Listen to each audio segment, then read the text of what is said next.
My problem is, in one breath, I'm saying I will do anything for the dream, for the legacy, for the goals. And in another breath, I find myself saying, I don't feel like doing this, I don't feel like doing that. And I'm just thinking now, like, I'm blocking my own blessings by not doing what I'm called to do, even if I don't want to do it, or I don't feel like doing it. This that shit that drive me crazy. Like, literally. Because why? Why me? What's up, YouTube? It's your girl HiiEishh back again with another video. Right now, I'm about to wash dishes and then fix us some breakfast. And as you can see, I did wash my hair this morning, so it's gonna be a hair video on the way. I know I need to add to my grocery 101 or grocery shopping for beginners. See, I'm thinking on it. I don't know which one you get first. Where the toy is, Shawty? Found it. You found it? I found it. Good job.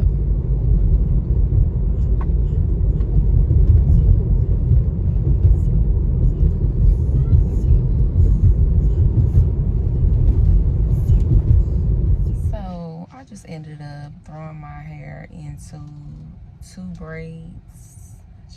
Check the length. I just put a little leave-in conditioner on it and threw it in 2 braids so I can get out and about. And it is giving.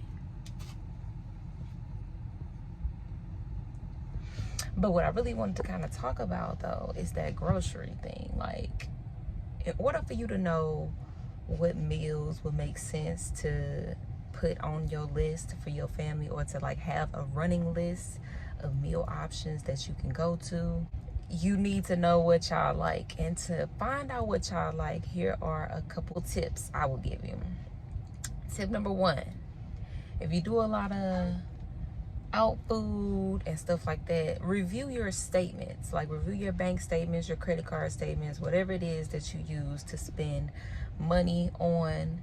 If you doing a lot of cash transactions and you don't keep your receipts, then you might want to skip this tip. But if you do keep up with that type of information, or at least it's tracked on your banking like platform or something, look through those transactions, see what food places you frequent all the time.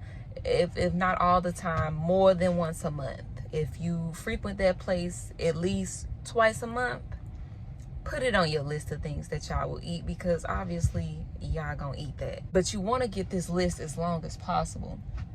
So my tip number 2 is to take a week, or even watch y'all for a month, and like list what y'all eat. Like, whether it's snacks, actual meals, y'all ordering out, whatever it is that y'all doing, take a note of what it is that y'all eating, because it's gonna make sense. Like, instead of going to these fast food places to actually order these items, you can look up a recipe to make it at home, and 9 times out of 10 you're gonna get more for your money's worth, and it's gonna last a little longer. You can freeze meals. I haven't gotten into that yet, so I ain't gonna really too much speak on that, but I know you can freeze meals and that'll last you a nice little minute. Tip number 3, I would say, when it comes to figuring out what y'all gonna eat or finding good meal options, we're gonna come back to that. He know what he be doing. He know what he be doing. It's just so pretty. I ain't used to think. Hi, Cheyenne. Hi.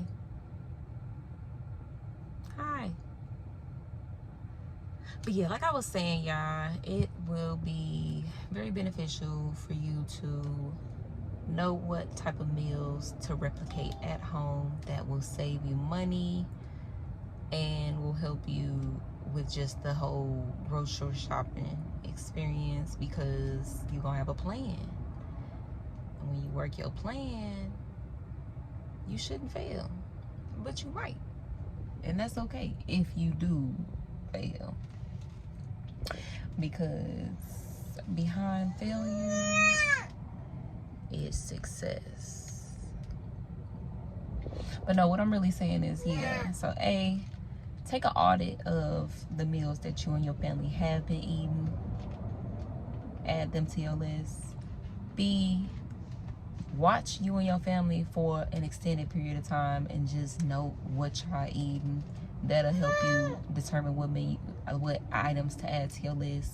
And then C, when you know what type of things to add to your list, research the recipes that you're going to get from all these places, whether it's a type of burger, whether it's a type of pizza, whether it's a type of pasta, whatever it is. I'm so certain you can figure out how to make it at home. Like, you really can, especially once you get the foundation of what cooking is. And I think that's what helped me the most, having the foundation of cooking, because I didn't like cooking at first. I didn't know how to cook. I still don't consider myself a chef, but I have the foundation of cooking. So that helped me a lot.